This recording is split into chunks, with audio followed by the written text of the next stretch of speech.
이번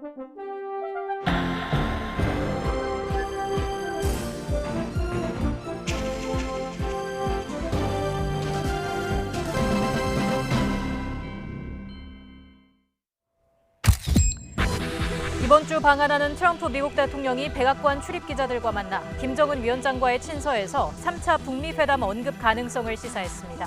특히 김 위원장과 언젠가 만날 것이라며 대화 재개에 힘을 실었습니다. 문재인 대통령은 우리나라를 처음 방문한 무함마드 빈 살만 사우디아라비아 왕세자와 회담을 열고 83억 달러 규모의 양국 간 양해각서를 체결했습니다. 오찬에는 삼성전자 이재용 부회장 등 4대 그룹 총수가 모두 참석했습니다. 지난달 우리나라의 교육 조건이 1년 전과 비교해 더 나빠진 것으로 나타났습니다. 반도체 값이 계속 떨어지면서 수출 금액이 6개월 연속 하락했고 지난 4월 반짝 반등했던 수출 물량도 지난달 감소세로 돌아섰습니다. 환경부가 유치원 등에 적용되던 환경 기준을 내년부터 어린이들이 자주 이용하는 키즈 카페에도 확대 적용하기로 했습니다. 이렇게 되면 중금속과 실내 공기질 등이 초등학교나 유치원, 어린이집과 같은 수준으로 강화됩니다. 오늘 저녁부터 장마가 시작됩니다. 제주와 남부 해안 지역에는 많은 비가 내리고 있고 퇴근 무렵 서울 등 중부지방에도 비가 예보됐습니다. 대형 산불을 겪은 강원 지역에서는 산사태 걱정이 커지고 있습니다. 문재인 대통령이 우리나라를 처음 방문한 무함마드 빈 살만 사우디아라비아 왕세자와 회담을 열었습니다. 문 대통령은 회담에서 양국 간 경제 협력을 강화하기로 하고 살만 왕세자와 함께 총 83억 달러, 약 9조 6천억 원 규모의 두 나라 정부 간 그리고 기업 간 양해각서 체결식에 참석했습니다.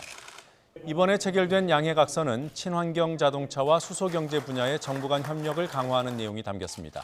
그리고 SK와 현대중공업 등 국내 대기업들도 사우디 국영석유회사 아람코 등과 석유화학, 선박엔진, 로봇 산업 등의 투자에 협력하는 내용으로 양해각서를 체결했습니다. 수출 부진에 따라 주요 기업들의 경기 전망이 14개월 연속 부정적인 것으로 나타났습니다. 한국경제연구원은 매출액 기준 600대 기업을 대상으로 기업 경기 실사지수 BSI를 조사한 결과 7월 전망치가 92.3을 기록해 지난해 6월부터 14개월 연속 부정적 전망을 이어갔다고 밝혔습니다.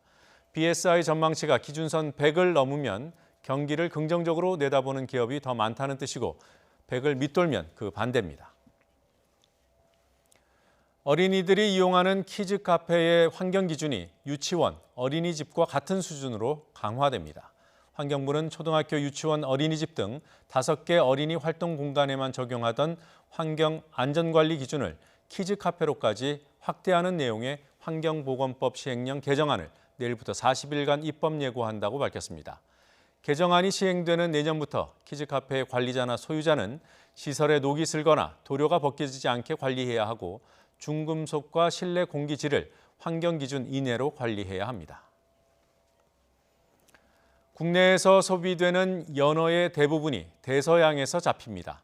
하지만 양식 허용 여부를 놓고 논란이 일고 있습니다. 환경부는 연어가 국내 생태계를 교란하는 제2의 베스가 될 수 있다며 바다 양식에 부정적인 입장을 밝혔습니다. 황선욱 기자가 보도합니다.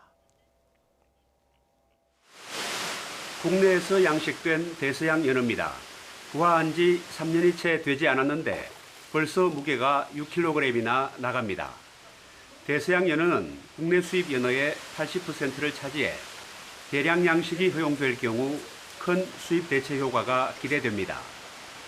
양식 허용 논란과 관련해 환경부는 생태계에 미치는 나쁜 영향을 사전에 차단해 제2의 배설을 막는 것이 무엇보다 중요하다는 입장을 밝혔습니다. 다른 어종에 비해 공격성이 높고 성장 속도가 빨라서 토착종의 생장을 저해할 우려가 있고 교잡에 따른 유전자 변질 및 전염병 전파의 우려도 있어서 지정하게 되었습니다.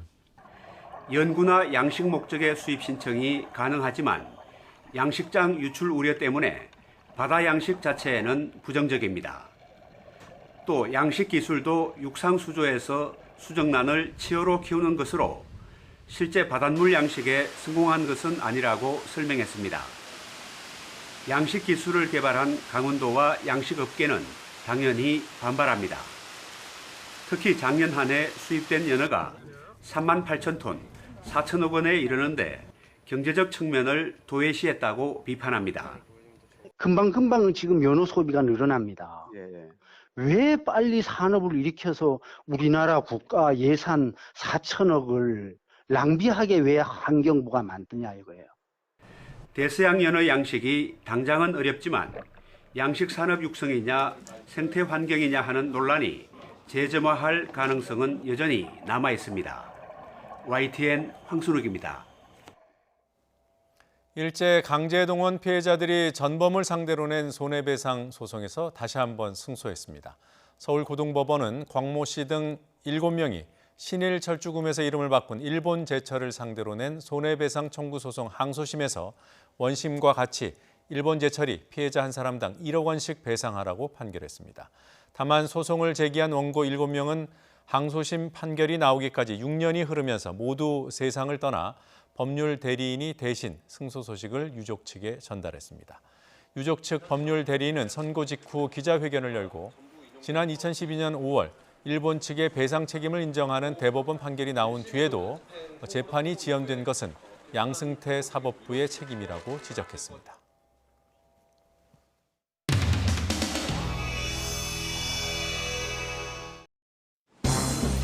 인도네시아에 이미 미리 진출한 탈퇴를 받았다는 것을 공개하는 것은 그만큼 그 정사의 지난번에 우리 대법원에서 했던 강제징용공 판결 때문에 일본 입장에서는 너무나 큰 일이 발생을 하고 다시는 한국과는 이런 대화는 물론 일체 접촉을 하지 않겠다. 또 그에 대한 보복도 생각하고 있다. 이런 말이 있는데 외교 당국으로서는 그런 상황이 발생하지 않도록 면밀히 준비를 하고 협의를 하고 있습니다. 보복 조치가 있을 경우에는 저희도 가만히 있을 수는 없을 것으로 생각이 됩니다. 일본의 보복 조치가 있을 경우 우리도 가만히 있을 수 없다. 일본과 전쟁하겠다는 거면 경제 전쟁이든 외교 전쟁이든 장관이 이렇게 답변해도 되는 겁니까? 어떻게 이렇게 함부로 얘기할 수 있죠, 외교부 장관이? 분명히 제 귀로 의심했어요. 우리도 대응 보복 조치를 취하겠다는 얘기로 들리거든요. 그렇죠? 예, 가만히 있을 수 없다고 말씀드렸습니다. 그렇죠. 그것은 이제 우리도 대응 보복 조치를 취하겠다는 뜻을 담아서 그럼 피해는 일본과 한국 중에 누가 더 봅니까? 나는 이러한 외교부의 이 문제를 다루는 태도, 관리 태도가 굉장히 좀 걱정이 되는 겁니다. 네? 가만히 있을 수 없다 하는 것은 식민 제국 시대에 저질렀던 범죄 행위에 대해서 모두 다 참회, 사과 내지 보상 배상을 약속한 그런 흐름에 맞추어서 당연히 일본이 해야 될 일을 해야 된다는 논리를 세우겠다 그런 말씀 아니었습니까? 과거사를 우리가 연결시키는 것이 아니라 일본이 현재 현황과 자꾸 연결시켜서 과거사의 문제의 본질을 흐리거나 회피하고 있는 것이죠. 마치 우리가 한일 관계 관리를 잘못하는 우리에게 무슨 책할 것이 있는 것처럼 그러면서 반대로 일본에 대해서는 아무 말도 하지 않는 마치 우리가 한일 간의 외교 분쟁의 단초 원인을 제공하는 것처럼 착각하는 그런 발언들이 있었어요. 이제 장관께서 분명히 바로 잡아주신 것 같아요.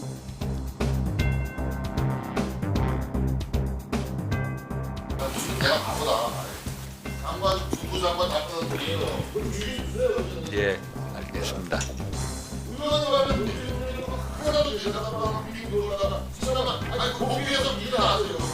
회의 좀 합시다. 예. 위원장님께서는 회의 진행하실 때 이 국민이 다 보고 계시는데 우리 위원님들 가운데 우리 교육에도 좋지 않아요. 그래서 예. 그런 것을 알겠습니다. 제지를 좀 해주시기 바랍니다. 듣기가 아주 민망합니다. 질의해 주시기 바랍니다. 네. 양국 간 협의의 사전 조치로서 의미가 있다 이렇게 평가를 하고 있는 것도 그러니까 사실입니다. 그래서 네, 알겠습니다, 장관님. 예. 네. 자, 5G 네트워크의 그 구축이 중요하고 주한미국 대사가 그만. 예. 주한미국 대사가.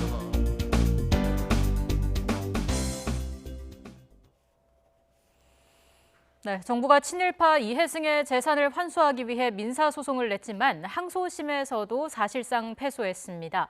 앞서 저희가 일부 승소라고 보도해드렸습니다마는 패소인 것으로 다시 전해드리겠습니다. 서울고등법원은 법무부가 이해승의 손자인 이우영 그랜드 힐튼 호텔 회장을 상대로 낸 소유권 이전 등기 청구 소송에서 원심을 깨고 토지 1필지만 국가에 환수하라고 판결했습니다.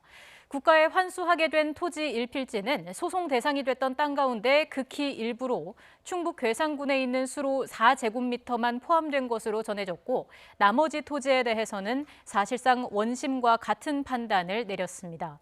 앞서 지난 2007년 친일 반민족 행위자로 지목된 이해승의 손자 이 회장은 시가 300억여 원의 땅을 국가에 귀속당하자 행정소송을 통해 3년 만에 되돌려받았습니다. 도널드 트럼프 미 대통령은 김정은 북한 국무위원장과 주고받은 친서에 3차 정상회담 관련 언급이 있었을 가능성을 시사하며 언젠가 만날 것이라고 답했습니다. 트럼프 대통령은 현지 시간 25일 백악관에서 기자들과 만나 김 위원장과 교환한 친서에 추가 만남에 대한 언급이 있었느냐는 질문에 아마 있었을 수도 있다며 언젠가 만날 것이라고 말했습니다. 이는 북미 정상이 3차 정상회담에 대한 언급을 주고받았을 가능성을 시사하며 추가 회담에 대한 기대를 나타낸 것으로 풀이됩니다. 북한이 미국의 대북 적대 정책이 더욱 노골화되고 있다며 적대 정책이 계속되는 한 북미 관계 개선과 한반도 비핵화는 기대하기 어렵다고 밝혔습니다. 북한 외무성 대변인은 오늘 담화에서 최근 미국의 인신매매 보고서와 국제 종교 자유 보고서, 대북 제재 1년 연장 결정 등을 거론하며 이같이 주장했습니다. 외무성 대변인은 북미 정상이 새로운 관계 수립을 위해 애쓴다고 해도 적대적인 정책 작성자들이 미국 정치를 좌지우지하는 한 북미 관계 개선도 한반도 비핵화도 기대하기 어렵다고 강조했습니다.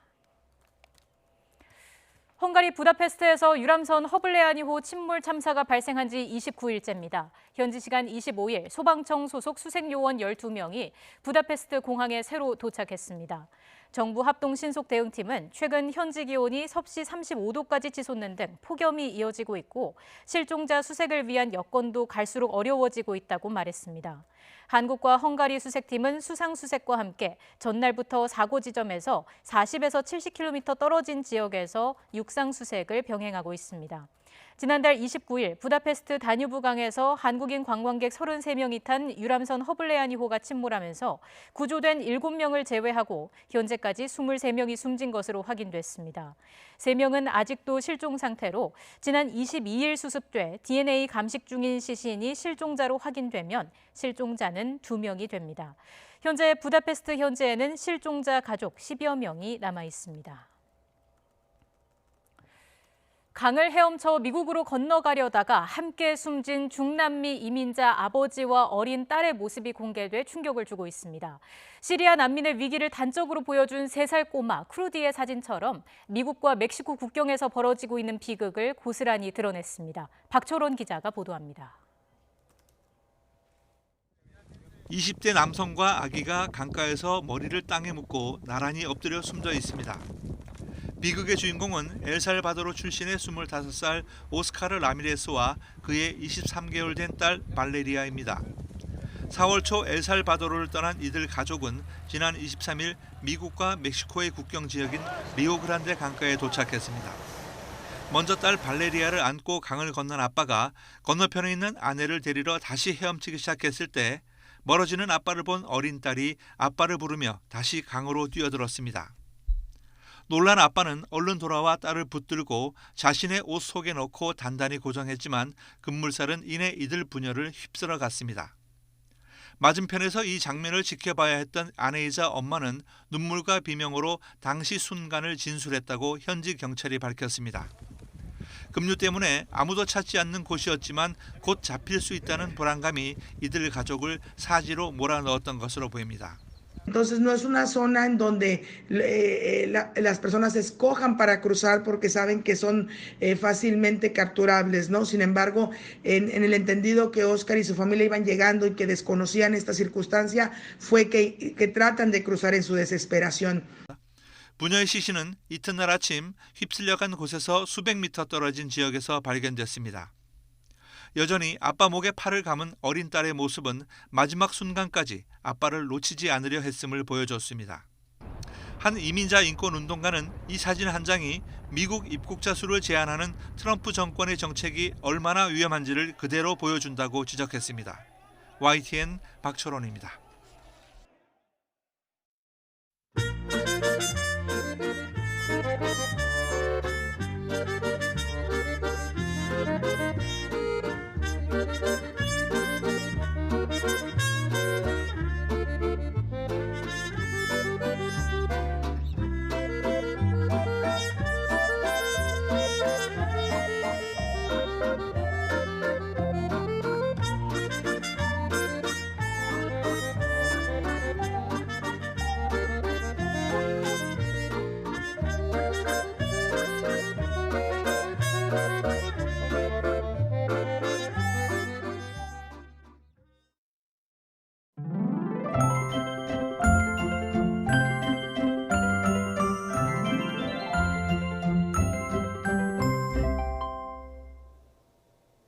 올 여름 첫 장맛비가 내리고 있습니다. 현재 경기 남부와 강원 남부 지역까지 비구름이 북상한 모습인데요. 특히 붉은색으로 표시된 지역에는 시간당 20mm 안팎의 강한 비가 쏟아지고 있습니다. 이에 따라 현재 제주와 전남 완도 지역에는 호우경보가 발효 중이고요. 그에 함께 전남과 경남 지역에도 호우주의보가 내려졌습니다. 앞으로 경남 지역에는 30에서 80, 많은 곳은 120mm 이상의 호우가 쏟아지겠고요. 그 밖에 남부지방에도 20에서 60mm, 서울 등 그 밖의 지역에도 10에서 40mm의 비가 내리겠습니다. 이번 비는 내일 아침 서쪽 지역부터 점차 그치겠습니다. 장마전선은 내일 오후 일본 열도 부근으로 잠시 남하하겠고요. 주말에 다시 북상해서 일요일까지 전국에 장맛비를 뿌릴 전망입니다. 지금까지 날씨 정보였습니다. 더 뉴스 마치겠습니다. 저희는 내일도 진실에 한 발 더 다가가겠습니다. 고맙습니다.